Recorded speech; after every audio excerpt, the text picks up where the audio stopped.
right, welcome back into the channel today for our Super Bowl preview video.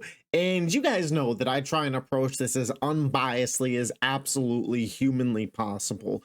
But many of you know at this point, or if you are new to the channel, can deduct from the background that I am an Eagles fan. And I have to be honest, this is the most nervous I have ever been for a football game.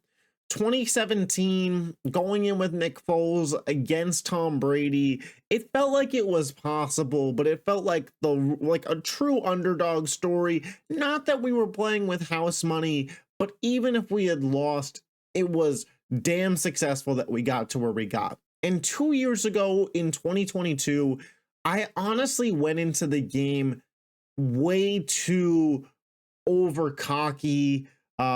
I thought for sure we were going to win. Then we're up 24-14 at halftime, and I think this game's over. It's a wrap. We're about to be the dynasty that the Chiefs essentially were. You know, they won back-to-back. I thought that that was going to be us at the time. I thought that, you know, Jalen Hurts was the second best quarterback in all of football. And you know, I understand that some people will say that that take is, you know, crazy 2 years later, and hindsight is always 2020 vision. But at the time, that was not an unpopular opinion. The Eagles were favored to win that game. Coming into this game, I think it's one of the better Super Bowl storylines of all time. I think that we are looking at truly the best quarterback and head coach versus the best roster in football. And some people will say that that could have been the case last year. Last year, I'm taking Baltimore's roster over San Francisco. You know, you go further back, maybe you say that in 2022. To me, though, the Eagles' 53-man roster, top to bottom, is the best in football. But at the end of the day, the Kansas City Chiefs have Patrick Mahomes, they have Andy Reid, they have Steve Spagnuolo, they have Travis Kelce, they have Chris Jones, they have Trent McDuffie. It's not a bad team, but it does have the best quarterback and the best head coach in football today. And it is a true battle of, you know, where is positional value in the NFL? How much does the quarterback truly matter? Because you could argue, for the Chiefs' sake, that in their last two Super Bowl wins, the other team has had the better roster, and it hasn't mattered. Is that a coin toss that has just come up Kansas City twice? Or is that a trend? I think this game could very much determine how we view that. Both of these teams are absolutely excellent. The Eagles have not lost a game since September, have the #1 defense in the NFL statistically, have the best running back in football, Saquon Barkley, who last night was just named the Offensive Player of the Year after being the 9th running back to have a 2,000-yard season. A top 5 wide receiver duo in the NFL in A.J. Brown and Devonta Smith, and a top 10 quarterback in Jalen Hurts. The disrespect on Hurts has gone too far. This man is top 10, and they have what I consider to be the best offensive line in football. And again, the Chiefs, Mahomes, Reid, Spags, Kelce, Chris Jones, all players that you could argue you wouldn't want a single other guy at their position in the biggest game of this season. And we're here. Now, throughout the regular season, while similar in record, Philly was statistically the better team. On the offensive side of the ball, I think you can attribute that to Kansas City's injuries being just a tad bit more spread out. They went from Hollywood Brown missing the whole year to Pacheco missing time to Rashee Rice then missing time, and so on and so forth. The offensive line had issues. Joe Thuney has to play tackle at this point in time. Whereas for Philly, these were more cluster injuries early on in the season to A.J. Brown and to Devonta Smith, and the Eagles having to go into that Saints game with Jahan Dotson as their wide receiver 1, and Dallas Goedert needing to make special plays, Saquon Barkley keeping them at a 2-2 record, and then the Eagles realistically stayed pretty healthy and just took off. The Eagles' offense over the course of the full season did produce at a higher level than Kansas City, but I think it's because they had more opportunity to do so. However, defensively, you have to give guys credit on the Eagles side of the ball. They were the best defense in football this year, starting from Vic Fangio calling down the plays to Zach Bond being an all-pro linebacker in the middle of this defense, Quinyon Mitchell coming in as a rookie and being a top 5 corner in the sport. Cooper DeJean was top 5 graded per PFF in the slot. Darius Slay is still there. CJ Gardner-Johnson, Reed Blankenship, Jalen Carter is an absolute savage. Nolan Smith, Brandon Graham, Josh Sweat, Jordan Davis, Milton Williams. The defensive line is loaded. The Eagles' defense is the best in football. But the Chiefs are no slouches on the defensive side of the ball either. Spags, obviously, in a big game, is the best defensive play caller that is currently in the NFL. And he rivaled Bill Belichick. You look at the guys on that Chiefs defense, and there is some elite talent. Chris Jones, top 2, if not the best defensive tackle in football. Trent McDuffie, a top 10, top 5 cornerback in the sport. In terms of versatility, the only guy that I know in the league that can be both a top 5 nickel and a top 5 outside corner. You look at guys like Justin Reed, Nick Bolton, George Karlaftis, Charles Omenihu. There are great players on the Chiefs defense, and they are great tacklers. They're not quite at the level, in my opinion, of the Eagles defense, but they're damn good. And Spags will dial up a great game plan. Matchups to watch. I think when you look at a Super Bowl like this, I think that there are certain matchups that you have to key in on, and they could really determine the outcome of this game. The first one I have is Jalen Hurts versus Steve Spagnuolo. It's no secret that Kansas City is not going to want the Philadelphia Eagles to do what they have done to everybody else, and that is control the pace of the game and dominate with Saquon Barkley. Saquon Barkley, if you let him get going, you let him on his high horse, you will see what you saw versus the Commanders, versus the Rams, versus the Packers. Big plays that change the course of the game. The Eagles line will wear into you, wear you down, and Saquon will eventually bust off 1, 2, 3 big run plays. Steve Spagnuolo and this Chiefs defense know this, and they want to put the game in Jalen Hurts' hands. But they also don't want to just come out and all out blitz Jalen Hurts, because while all these newscasters will come on TV and tell you that Jalen Hurts isn't good when pressured, Jalen Hurts is good against the blitz. If he can dissect that it's going to be a blitz every single play, then we're going to have a problem here. Because with guys like A.J. Brown, Dallas Goedert, Devonta Smith, Saquon Barkley, somebody's going to be open pretty quickly for Jalen Hurts. Can Steve Spagnuolo disguise the blitzes enough that Jalen Hurts cannot dissect them pre-play? That is going to be huge. The mental chess game between Jalen Hurts and Steve Spagnuolo of, can Jalen Hurts identify what the coverage is pre-snap to get an idea of where he's going, or could he be deer in headlights all night? That is going to be massive. Can Steve Spagnuolo confuse Jalen Hurts enough to throw off this Eagles offense? Next, Saquon versus the Chiefs in the run defense. Listen, the Chiefs run defense has been decent, but they are susceptible to get got. Joe Mixon had a pretty good day against them with a really bad Texans O-line. 88 yards and a touchdown.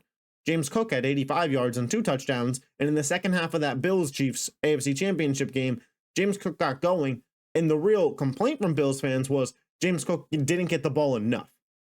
Saquon Barkley is a better back than both of those guys, and the Eagles have a better line than both of those guys. So while maybe the Chiefs can limit the big play, I have no reason to believe that Saquon Barkley won't be able to average 4, 5 yards a carry against this Chiefs defense. And when you are hitting 4 or 5 yards a pop, you are certainly susceptible to dominating the game through the ground. The Chiefs have to make it so Saquon is tired, really fighting for every yard, and does not get the big play. Next is Travis Kelce versus the Eagles defense.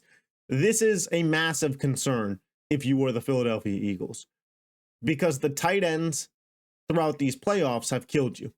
Tucker Kraft was a pretty good weapon for Green Bay. Tyler Higbee, Matt Stafford found him constantly. And in the NFC Championship, Zach Ertz had 11 catches for 104 yards. What's going to happen with Travis Kelce? Because the game plan that you walked in to the previous 3 games with is going to result in Kelce having 10 catches for 100 yards and a touchdown. And it's not to say that you can't win if that happens, but letting Mahomes and Kelsey get rolling hasn't exactly been a successful measure for teams in the past. Who are my X factors in this game? For the Eagles, it is Devonta Smith.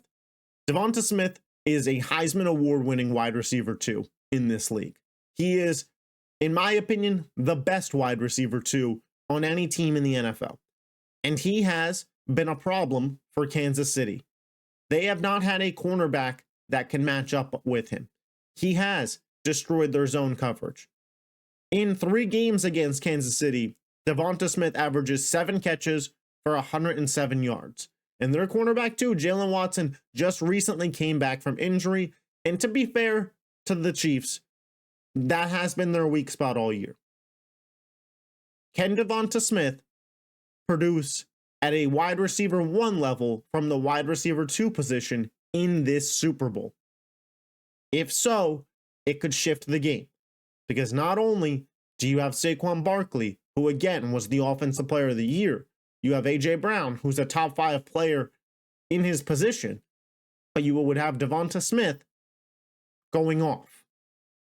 At a certain point, there's just too many weapons.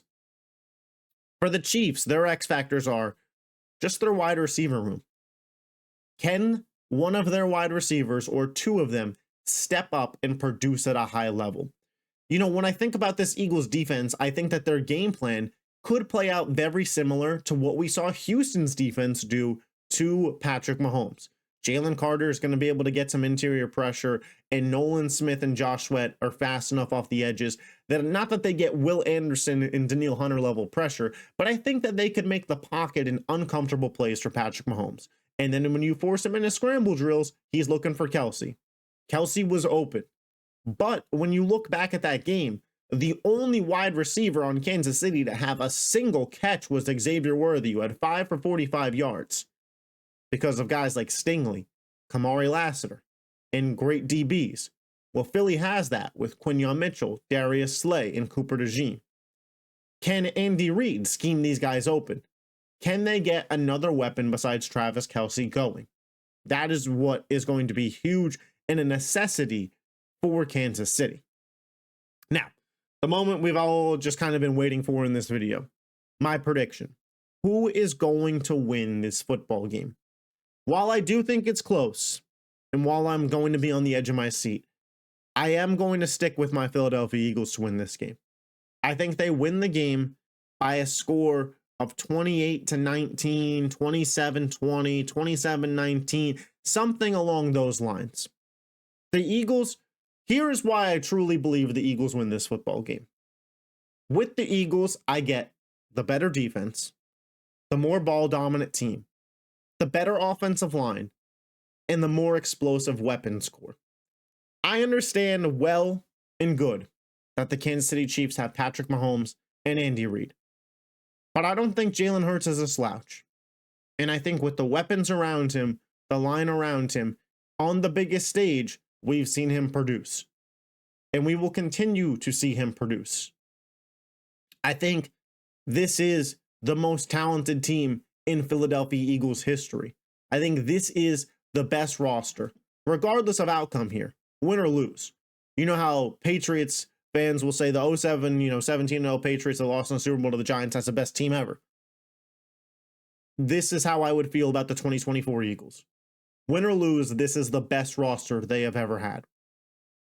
And when it comes to a top 10 quarterback, the best running back in football, the best wide receiver duo in football, an underrated tight end in Dallas Goedert who might be top 5, a top 2 offensive line in football, the number 1 ranked defense with a top 5 corner in the sport in Quinyon Mitchell, an all-pro linebacker in Zach Bond, a top 3 defensive tackle in Jalen Carter. The pieces are there. Howie Roseman orchestrated a fantastic roster from free agency to draft to homegrown talent. Nick Sirianni, Kellen Moore, and Vic Fangio did an excellent job coaching this team this year.